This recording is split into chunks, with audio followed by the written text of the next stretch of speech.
Hello，咁多位大家好，大家好啊！嗱，今日咧又到我哋呢個特備節目啊，接觸九龍西去到咧第3集啦。咁啊，今日咧就請咗我好幾位嘅好朋友啦、好兄弟咧過嚟同大家一齊做節目傾下偈啦。咁啊，啱啱入嚟嘅直播嘅朋友啦，記住啊，好多今日有好多好嘢聽嘅嚇，大家記住啊，唔好走住，一路聽住我哋講，一路大家又可以留下言嘅，咁啊都話下俾我知你哋有啲咩睇法。嗱，喺我身邊嘅咧。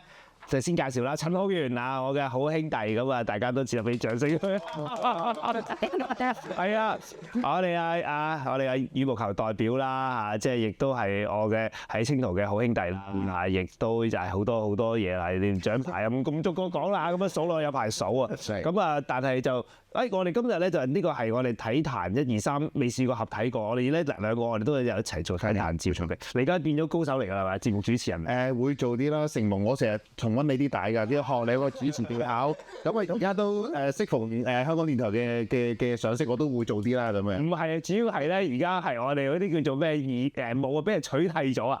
而家你見到我上去咧，就因為俾阿陳浩源取締咗，佢覺得原來有更加骨骼精奇嘅，就唔知我做啦。唔會啦。啊，都唔係嘅，都公平啲。我啲近排選舉緊咧，就嚟緊度選。好啦，跟住阿曾炎啦，亦都係我哋羽毛球嘅代表啦。我成日都喺體院見到佢，哇，好勤力嘅，成日都喺體院流連啊！即係咧，特別食嘢嘅時候，成日撞到佢，成日都俾人撞，成日都食嘢嘅。咁唔係，我好少去羽毛球場嗰邊啫。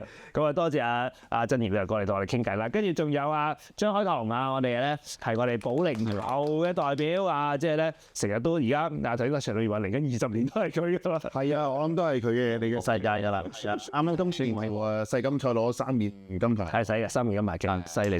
好啦，多謝晒3位啦。喂，咁啊，不如先講下傾下偈先啦，講下體育嘢先啦。大家琴日有冇睇嗰場足球比賽，或者睇全運會咧？喺全場喎，你係點樣咧？你點樣咧？感動嘅，因為上半場我哋入咗1球啦，咁然之後下半場有少少遺憾，俾人入翻2球。大家知道個結局就係我哋完盡咗2027年嘅亞洲盃啦。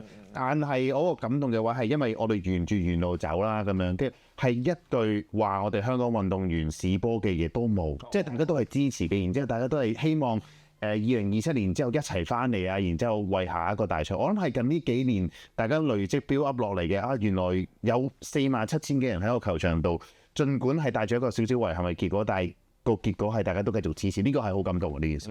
我都雖然我就冇機會今次咧就喺現場睇啦，但我都夜晚嘅時候都有睇到少少後下半場嘅直播。其實我覺得港隊都踢得幾好嘅，其實冇錯，即係爭少少把握嘅，即係把握力啦。可能其實都我諗亦都。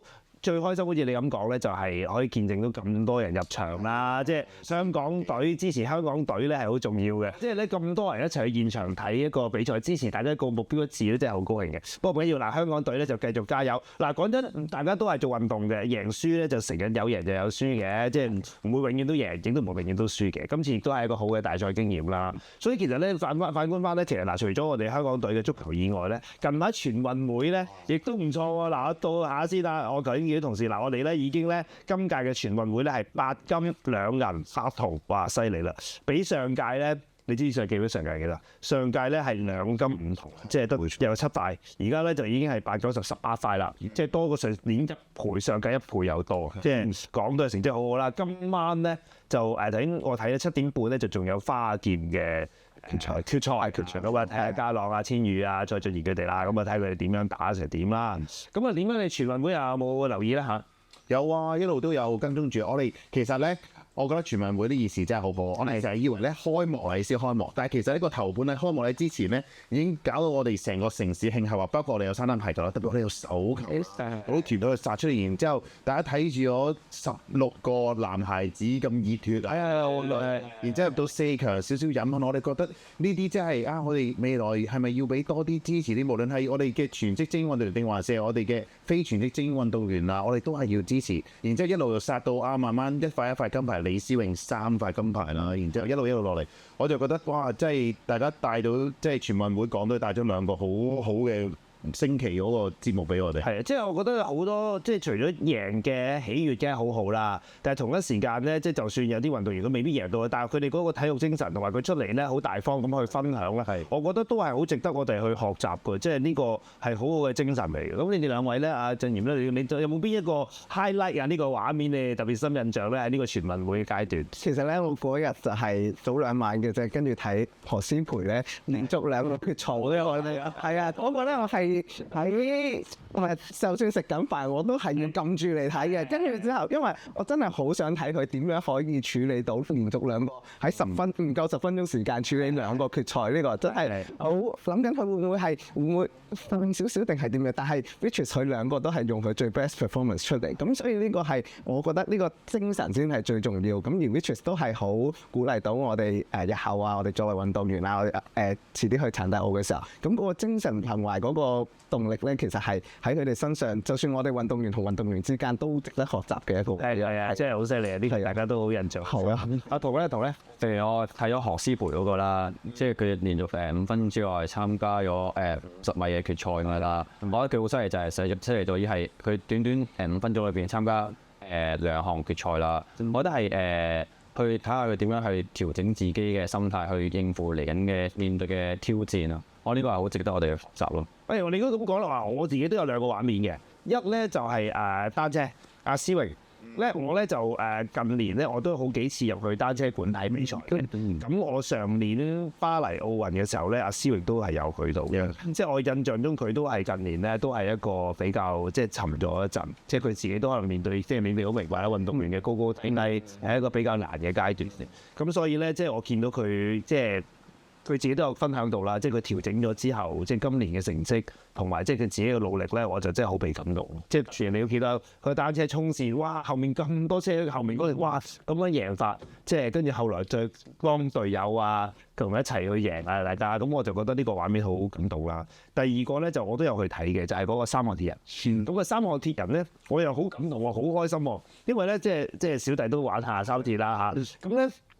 三鐵咧向來咧，即係喺香港都唔係一個話哇好主流嘅運動嚟嘅。咁我哋咧就成日都好似嗰啲走鬼運動咁樣咧，即係好即係要揾啲好僻嗰啲地方先有比賽嘅場地嘅。咁啊，今次哇喺中環海濱咁樣遊落去，跟住咧佢仲要咧嗰個最後嗰個衝線位咧，就攞咗摩天輪隔離嗰個大嗰個地方去做嗰度，哇搭晒啲台，咁我就覺得哇好犀利啊！因為咧其實以前都喺嗰度搞過嘅，但係個台就細細，衝線又細細，觀眾又少少咁樣啊！咁喂真係好好。咁雖然咧就我睇嗰場咧就個男子就爭啲嚇就未贏到，但係後來佢哋做團體嘅時候咧又贏到啦。咁啊我哋好開心嘅啊！所以咧嗱，所有嘅朋友咧都希望你哋要繼續支持我哋嘅香港運動員啦，即係大家都係希望出心為香港加油嘅，所以咧嗱，淨係支持香港運動員亦都唔夠，亦都要支持晒所有嘅殘疾運動員啦。咁啊，嚟緊嗱，記住你哋咧，如果去睇咗全運會嗰啲咧，嚟緊未完㗎，我哋香港咧仍然咧作為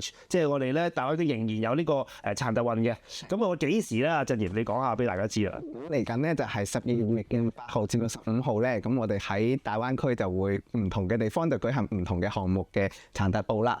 咁嗱，我振賢咧就係嚟緊都會打嘅。我哋啱啱先講嗰句，訓練完就活動嚟啦。點解你籌備成點咧？而家你嗰個作戰狀態又如何咧？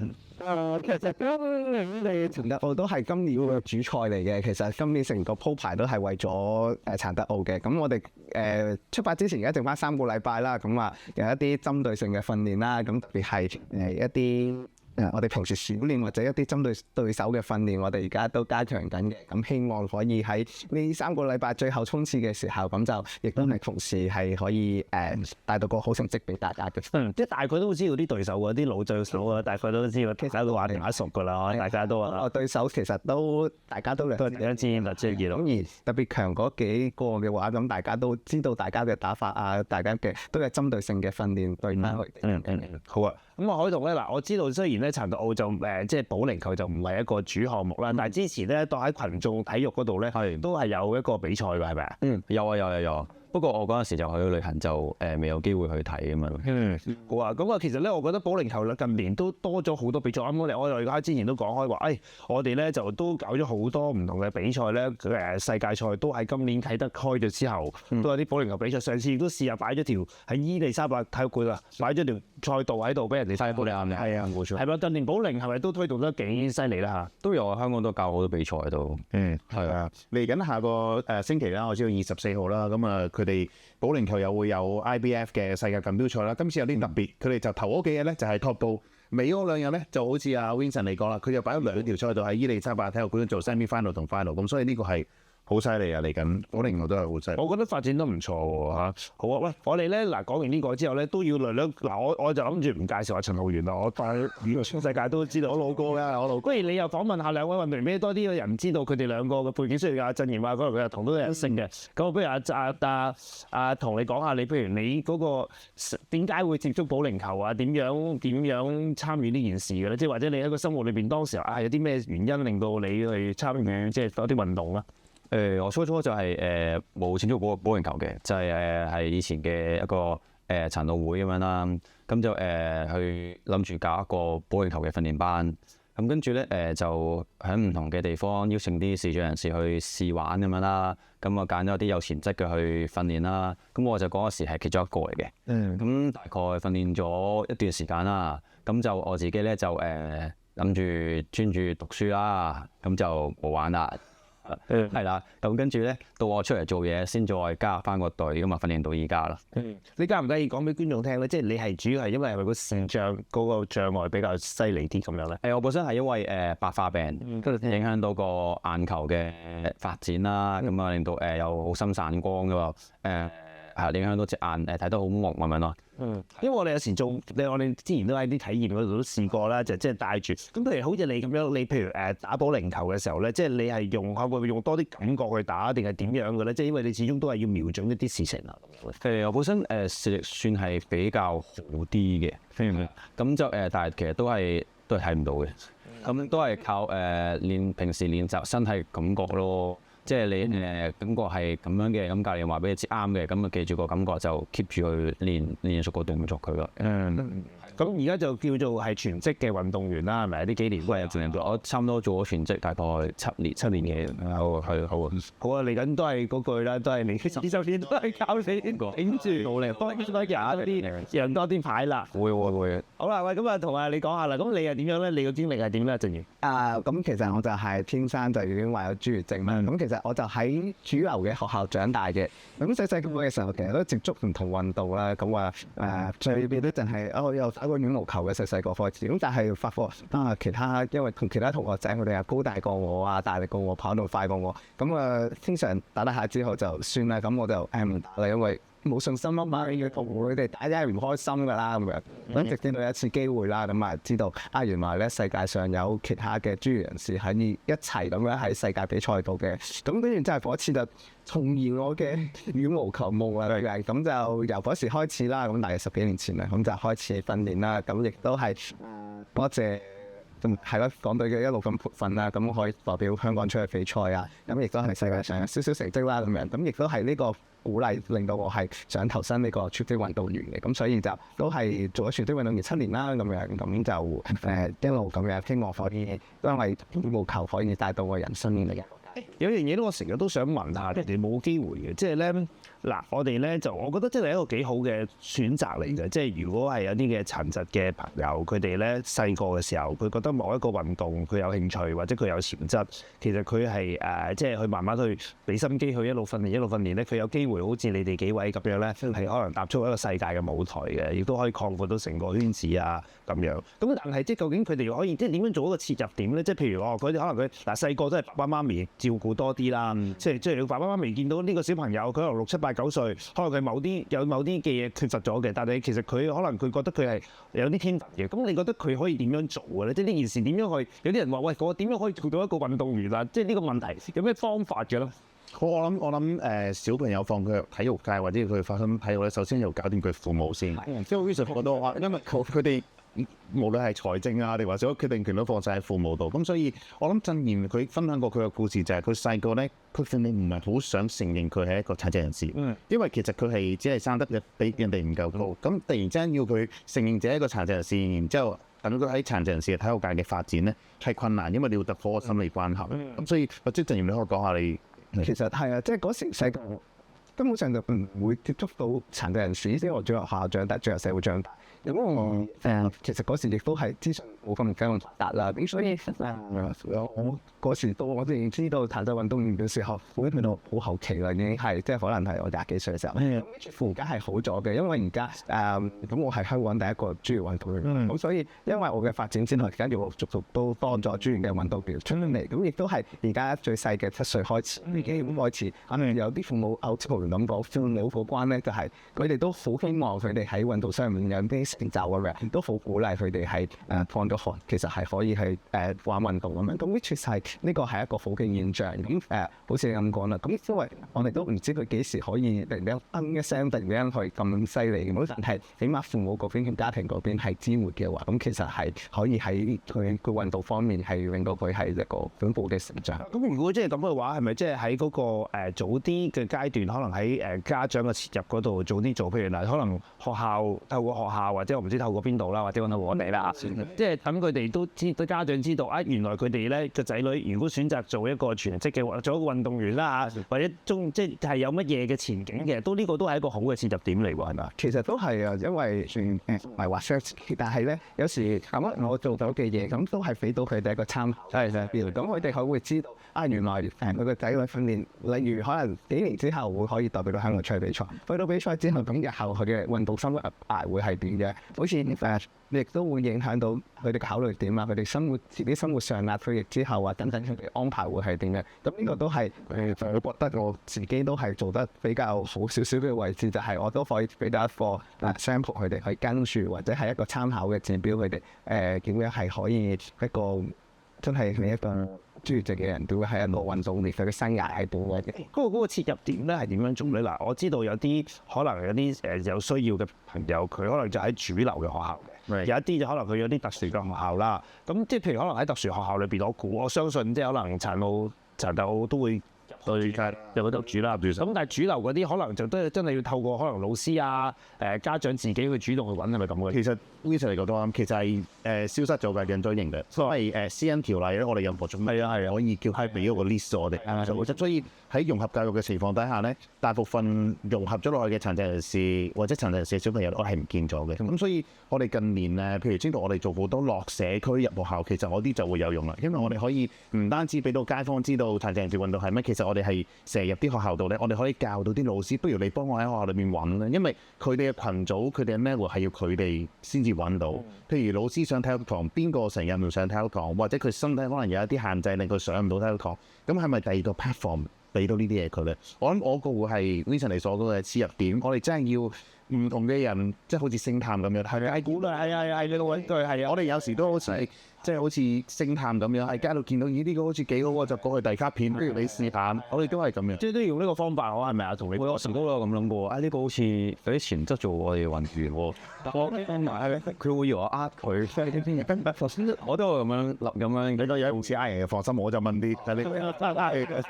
咁所以咧都係要可能透過即係頭先講嘅啦，啲學校啊、家長組織啊，或者係有啲唔同嘅機構啊、社福機構去主動去入去做咧，就會比較有嗰個機會大啲。係啊，容易好多。好啊，喂，咁啊，我哋又講下即係評獎機會啊。嗱，我自己咧就都坐過評機會一段時間嘅。咁當然我坐評機會有幾條條例啦，即係譬如可能係殘疾人士嘅條例啊，或者係關於少數族裔啊咁樣。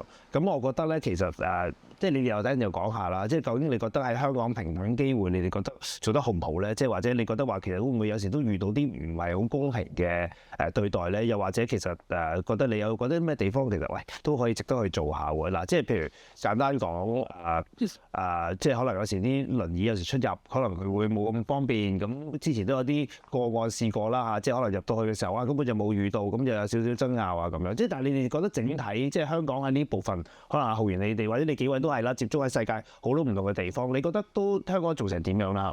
其實我哋作為香港其中一批最雲遊四海嘅人啦，因為我哋運動係唔同地方啦。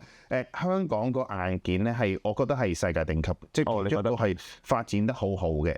不過即係既然有咁頂級嘅硬件咧，我哋殘疾人士個 expectation 就係個軟件都應該要配合得好。軟件包括係政策同埋教育。係你點樣用我嘅設施？即係譬如好似 Vincent 嚟講譬如我哋平時啲地其實係冇好，其實香港都已經幾好喎。不過幾時會變得唔好咧？譬如日久失修啦，啲樹根突咗出嚟，佢變得唔好，但係冇人理啦。又或者會唔會突然間整路成日都有啦？咁整路啲人知唔知原本條路係有殘疾人士路嘅？所以你整路嘅時候都應該令到佢殘疾人士都可以。而大部分我哋發現整咗路之後咧，殘疾人士就要走出馬路，因為佢冇遇到一個適合嘅位。咁所以我哋會覺得譬如大家成日講嗰個user friendly 嘅洗手間啦，或者嗰個殘疾人士嘅泊車位咧，香港夠唔夠？其實個數量係好多，而家差唔多每個商場都有啊，每個康文署嘅設施都有。咁但係咪我哋每一個香港市民都係一個尊重同埋尊重平等呢件事嘅 concept 底下去使用呢件事？呢個就即係有時有意商下咯，所以即係炸咗個位啊咁樣。所以就係咁，你講揾咩意思？即係話嗱，硬件你覺得都係 OK 嘅，即係可能係因為我有時我哋做都係咁嘅，即係政府成日都好多時候話，譬如可能係嗰啲天橋嗰啲都會可能做多啲升降機啊，或者係嗰啲斜台啊。我覺得佢哋近年都係不嬲都係有呢個諗法做嘅。但係你嘅意思就係喺個軟件嗰度啦，嗱做咗啦，但有時候咧就可能咧根本就佢哋就冇諗住擺啲嘢雜物喺度擋住咗啊，又或者係嗰啲路又擋住咗，係咪咁樣啊？係啊。或者即係佢哋每樣嘢有變遷嘅時候，佢都應該要考慮。你個原意本身係好靚仔嘅，但係有 A 變化咗嘅時候，其實呢件事都應該要變化咗。如果唔係使用唔到，結果就係阿同你點樣睇啊？我都有遇過啲情況啊，即係譬如我啲朋友啦，咁佢都有試過話一個地方裏邊咧工程進行咗啦，咁佢係失明人士嚟嘅，咁譬如嗰啲引路徑會常見咗，有啲係直接唔見咗咯，或者係有啲兜路嘅情況啊，係危險咗咯。我啲朋友都有講過呢啲嘅事件俾我聽。阿同嗱，你咧就即係都係視障啦，咁但係即係你就都算係平時我哋見你入嚟嘅時候，你都見到啦，有啲行到啦。咁可能你需要用嘅地方比較未必咁多嘅，但係即係譬如可能你身邊嘅朋友，即係可能佢比較嚴重少少嘅，咁佢哋即係其實都最中間，譬如可能啲視障嘅人士，你覺得佢最喺香港嘅生活最困難係啲乜嘢咧？最困難啊，係有時會因為自己嘅視力嘅情況會唔敢出街咯。係啊，即係可能會收埋自己啊，即係喺屋企啊，成日唔出嚟呢個社會咁啫。會唔會因為有啲唔好嘅 experience 令到佢怕咗出街？都係啊，都係可能啲人嘅目光啊、成啊嗰啲咯。呢個都係我哋其中一個好想去幫手去一齊去做多啲嘅。冇錯。咁陣點解你自己覺得咧？即係喺嗰個即係香港嗰啲配套啊，各方面。同意其實實際上係有好多已經配套咗，但係有時係教育方面啊，或者係一啲令到大眾使用方面嗰啲。大家會覺得好似我哋有就得啦，唔係咁。但係例如咁，我曾經同個外國嘅朋友坐輪椅翻嚟香港，佢真係坐輪椅需要用個殘疾人士嘅洗手間，咁點知出嚟嘅係一個健全人士出翻嚟，咁就係阻住佢冇得用。咁呢件事上佢就覺得點解有呢件設施？咁但係我哋香港人或者長期鎖住咗佢，係加啲拉俾你。就真係有需要用嘅時候，點解又用唔到咧？咁嘅咁而呢一方面，咁其實就會令到本身係做好嗰件事，咁其實原來真係唔係做得咁有效率，或者係真係唔係真係咁可以用到咯。對於我哋殘疾人士嚟講，咁所以呢啲位就會覺得你係咪話佢冇咧？又唔係喎。咁但係有嘅話，但係又用得又唔係真係好貼地咁樣，我哋真係可以好好咁用到。喂嗱，除咗出行之外咧，又講下揾，頭先都有兩都講過，譬如講下揾工作啦。即係你覺得咧難咧？即係譬如咧，即係殘疾人士揾工作，會唔會都某程度上都個社會都叫做話好包容啊？定係其實你覺得佢哋心裏邊都有時都未必話真係遇到一啲唔係好願意咁樣嘅咧？即係呢一樣嘢，即係可能你而家都係做全職運動員，可能少啲經驗，但係譬如有冇啲身邊嘅人又會覺得話，喂揾工嘅時候好似都唔好公平咁樣我哋。阿福有冇遇過？都有噶，車飛嘅時候話揾唔到工咁樣咯，係我唔知係因為佢個社情況係咁，所以揾唔到工啊，抑或點嘅？係我諗呢個都係又係調翻轉頭講配套啦，因為我身邊都有，譬如我做全職運動員之前，咁我已經係殘疾人士，我都有運過。咁我個情況就都試過有啲老細，你都骨骼精奇又講到嘢，都好想請你，但係我都要考慮下我個公司裏邊，因為你知道香港物騰貴，個租金係超級高啦。咁佢公司有冇咁嘅足夠嘅位置可以俾？我當時唔係坐輪椅啦，我係攞拐杖啦，都驚你棘親嘅。何況係如果係輪椅嘅人士，係咪真係可以呢？又或者我個商場大廈係咪本身係完全 friendly，有晒洗手間，你輪椅可以出入啊？呢啲反而係有啲僱主，而唔係佢哋用心想歧視呢個人，或者佢用心想唔用呢個殘疾人士。佢哋個考量會係呢度啊，因為如果個地方真係唔得，你點樣做？喂，其實呢，我覺得呢個咧，其實有時政府咧都可以做多少少嘅。嗱，我其實我自己都試過請一個視障嘅朋友嘅，咁我其實我都覺得佢都係好好嘅，做得佢亦都讀咗個大學，好叻嘅，即係講嘢都好得體啊，好乖嘅。但係咧就係咧，始終我哋嗰啲細機構仔咧，佢需要嗰啲配套咧，可能未必下下俾到。即係咧，所以而家咧可能咧好多時候請緊殘疾朋友嗰啲機構咧，都係啲好大間嘅機構，即係佢。即係大到係可能做過千人嗰啲，但係如果淨係下下都係靠嗰啲過千人以上嗰啲機構咧，就未必係咁可以鼓勵到多啲人出嚟就業嘅。所以嗰啲中小型嘅機構咧，如果有多少少嗱，但係你叫佢投資去買個嗰啲視網機啊，即係嗰啲可能又會比較貴，或者多啲空間啊。其實某程度上，如果呢一方面可以俾多少少，即係可能勞工處或者各方面嗱，而家我喺呢度睇嗰啲資料咧，其實佢就話啊，正呢度有幾樣嘢，我哋都想去做啦，或者佢自己都做緊啦。譬如啊，政府內部咧發掘適合殘疾人士嘅工作崗位，並優先聘用啦，咁呢啲都係好啦。鼓勵公營機構同埋大型嘅私人企業咧，係設立一啲嘅就業配額咁樣啦嚇。咁啊或者勞工處咧有一啲嘅職位勞工處展能就業科增設工作調職員，我唔知呢啲有咩用喎？適用科技同數據係咯，咁即係嗱呢啲唔係一定政府做緊嘅，但係即係有啲係可能有啲係我哋立法會有啲倡議過啦咁。但係即係我覺得都值得諗下，係咪咧？即係如果俾多少少資源佢，令佢覺得話喂，唔係講緊淨係講人工喎，即係可能係即係嗰啲可能嗰啲少少嗰啲業績，係咪都有啲幫助？我有時聽啲人講咧，視障人士揾工係好難嘅，即係佢嗱，因為你哋可能就用比較佢哋係好難，即係好多我哋話好多都可能可能你都會熟啦，喺石硤尾嗰個盲輔導中心可能做嗰啲叫咩字，即係整紙粒嗰啲，整書嗰啲紙粒，但係嗰啲工作都好少噶嘛，而家就少咗好多。其實佢哋有時都同我講過話，一來個工作嗰個都係比較沉悶一啲啦，二來即係其實而家呢個工作嘅需求亦都越嚟越少咯。係咪都係越嚟越少啊？依家同埋通常啲視障人士出去揾工係個公司可能有時冇配套俾到，即係可能你要個大啲嘅 mon 啦，都未必做到咁樣。即係話有啲要放大軟件係都好難去做嘅。其實我咁諗啊，有冇可能政府可以帶頭？因為而家科技發達啦，即係我好多私人機構都 work from home。其實屋企咧就係我哋最適合可以機構，因為我哋屋企一定係適合我哋自己做嘢。咁啊有好多工種其實因為而家 internet 好方便，開會任何嘢都可以。如果即係政府會唔會或者啲政策可以帶頭俾到啲工作崗位出嚟，係可以容許你一個禮拜3-4日 work from home，你就要翻嚟述職一日咁樣。咁係咪可以令到大家喺一個更加舒適？你又唔使投資你嘅空間啦，因為我喺我自己屋企啊嘛。咁但係我又交到我嘅工作效率同工作成果出嚟喎，係咪可以可行咧？咁樣咁等啲私人機構可以無效模仿公營機構嘅做法咧？我覺得呢個應該係咁咯，佢個方向係點樣？即係你當然一方面我哋都想佢出嚟，如果出到嚟都係好嘅，即係增加咗個大家互相共用啊合作嘅機會。咁但係有啲唔係個個都做到呢件事嘅話咧，就又係有呢個可以考慮啊。呢個多謝你，我都覺得我哋之後可以研究一下。係咯，你咧，鄭賢，你覺得？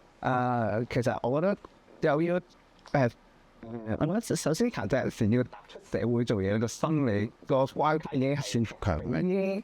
健全人士一定係大㗎啦，咁而踏出咗呢一步之後，咁又要接受其他人嘅社會上嘅眼光啊！呢樣嘢，呢個都係我覺得我幻想緊我當年係第一踏出社會做嘢嘅時候，咁我都做過打工仔嘅，咁而嗰一下其實我就會第一個放鬆唔係我適唔適合做呢份工，係個老細點樣睇，係對於我哋嚟講係最大嘅關口。咁其實咁好彩嘅，咁當然有啲工種好似我咁生得咁細粒係唔啱做嘅，例如要搬呢啲唔啱我做，咁我會知道自己係適合做啲咩嘅工作啦。咁而啱工種嘅情況下，咁我點樣係可以俾健全人士比較嘅情況下，我係可以適合到做咧？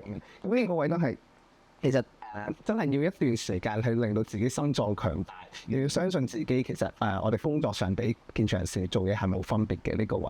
咁所以當年都係好彩嘅，咁亦都係我老細亦都好信我啦咁樣，咁亦都係可以入到一間公司度做。咁而 which is 我入去嘅時候，其實有陣時候會擔心其他同事又會點樣睇嘅？我老細唔 OK 我，我老細 OK 我，咁我同事 O 唔 OK 我咧？咁當然可能第一下大家都好奇咁之後，但係慢慢熟落咗之後，咁發覺原來做到嘢，我哋都係可以同健全人士一樣做到嘢嘅。咁亦都係我都會得到日後嘅晉升機會啊等等。其實同一個健全人士冇乜分別。咁當然啦，每個人嘅工種都會有唔同嘅。咁我都聽到有啲同路人專業嘅人士，可能有啲工種上會真係會俾人歧視啊，唔係咁信任啊咁樣。咁但係呢個都係一個冇辦法，我覺得係解決唔到，因為始終社會上係唔係可以任何工種或者任何人士都可以包容晒我哋。不過我覺得呢啲都係要啲，即係隨住個社會越嚟越文明咧，其實大家都應該會越嚟越明白，即係各自各人有各人嘅難處啦，係咪？咁所以即係都係嗰個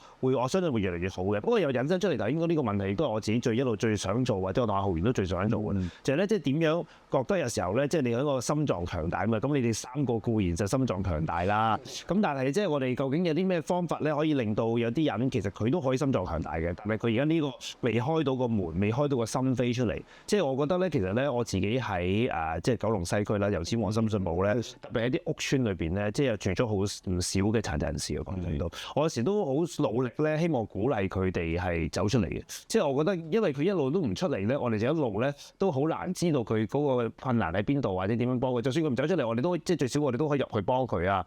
咁所以咧，我哋都成日都諗緊呢啲辦法嘅。咁當然我同阿浩然亦都而家喺度推動緊啦。即係你覺得點樣？即係我哋有啲咩方法繼續可以促使呢件事係令到即係更加多佢哋嘅人可以走出嚟啦？我最近咧，即係我同 Vincent 你真係做咗好多即係社區直接 approach 殘疾人士嘅嘢啦。但係我最近咧又突然之間 bring 咗聲咧，其實我哋都可以 approach 有啲照顧者，但係照顧者係真係爆晒煲噶嘛。我係知道嘅。咁點樣照顧者？當你順理咗照顧者咧，照顧者係有嗰個空餘嘅，包括佢嘅腦或者佢嘅身體或者時間多餘，即係空餘出嚟嘅 capacity 可以陪同到佢嗰個被照顧嗰個人，即係我哋講殘疾人士啦，出翻嚟社區。因為而家好多殘疾人士特別屋邨啦，即係佢哋好依賴，而嗰個照顧者唔係姐姐唔係工人，而係佢哋嘅親屬。係佢係家人，而佢哋係爆晒煲練。我聽到好多照顧者，我連廁所都唔敢去，我驚佢跌咗落床。得咁如果解決咗佢哋嗰啲，或者可以梳理到佢哋，無論係情緒定還是照顧時間，可以鬆裕翻啲咧，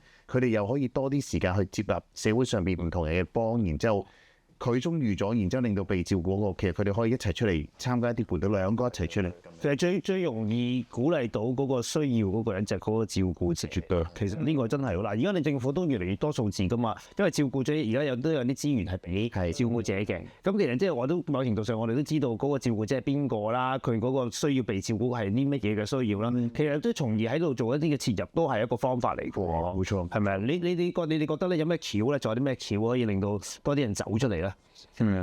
我覺得另外都要可能殘疾人士自己勇敢啲出嚟社會，可能面對大家咁樣咯。係啊，你嗰時個勇氣喺邊度咧？即係嗱，你而家都好願意成日都走出嚟，可能接受訪問啊，又或者同人哋分享啊，咁樣你個點樣當時個勇氣又點樣建立出嚟咧？可能我本身都中意出去玩咯，同埋可能屋企人嗰時都會幫我報啲社區中心嘅活動啊，俾我出去食嚟走下咁樣。可能呢個就係由細到大俾我可能有一個習慣啦，叫做係咯，出去玩下啲唔同嘅運動啊咁樣。所以都係有啲即係透過一啲嘅唔同嘅機構都係做啲嘢，都係點都係快啲貴咁在。不過我覺得近年即係都係，我覺得相對起少咗。你問我應該即係呢個力度都要再推多少少，再推到睇下即係點咧？我覺得同埋係可以同路人之間嗰個嘅 connection 咧，可以做好啲，或者係緊密啲。咁其實好簡單，我哋有時出活動嘅時候，咁有個輪椅嘅使用者我哋又去邀請佢出嘅時候，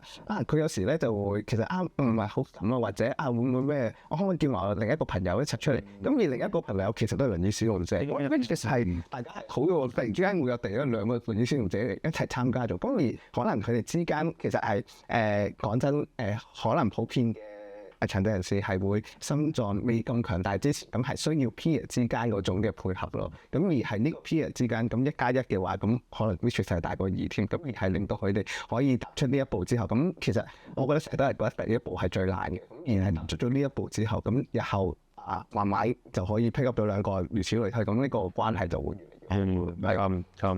不過即係我覺得咧，香港有度好咧，即係正都可能你覺得唔係咁好咧，就係咧香港係一個好多人嘅地方，好逼。其實可能大家身邊咧都不乏一啲人需要被照顧或者佢係照顧者啊咁樣，所以即係其實自己都可以啦，即係我哋喺度呼籲啦，即係大家都一人可以行出一步嘅。有時見到我都會㗎，即係譬如咧，即係講真，譬如咧石硤尾我哋有好多視障嘅朋友㗎嘛，咁有時我見到佢，我哋都同佢打個招呼，傾2句偈，或者幫一幫少少啊，提一提佢。咁大家都可能我諗佢會收到我哋即係對佢嘅關心。咁呢個都係一個一點一點咁樣積累落嚟咧，都係會幫手咯。喂，好啦，喂，浩源點啊？仲有我哋差唔多㗎啦。我哋咧雖然咧就呢啲節目咧可以講嗱，佢催我啦，都4日係啦，可以講，可以不停咁講嘅。我哋都差唔多啦。即係最後，喂，有冇啲嘢鼓勵下我哋啲香港嘅殘疾嘅朋友，或者鼓勵下啲市民先啊？我諗近年咧，我哋有幸啦，因為有賴於成個運動氣氛好熱切，所以我哋多咗平台俾殘疾人士嘅運動員出嚟講佢哋嘅嘢。而大家即係希望無論你自己本身係殘疾人士，定還是殘疾人身邊嘅照顧者，你知道其實我哋都係由一個好普通嘅殘疾人士作為第一步，作為起點。而我哋有幸接觸咗一樣嘢叫運動，然之後用咗運動作為一個工具或者平台走出嚟。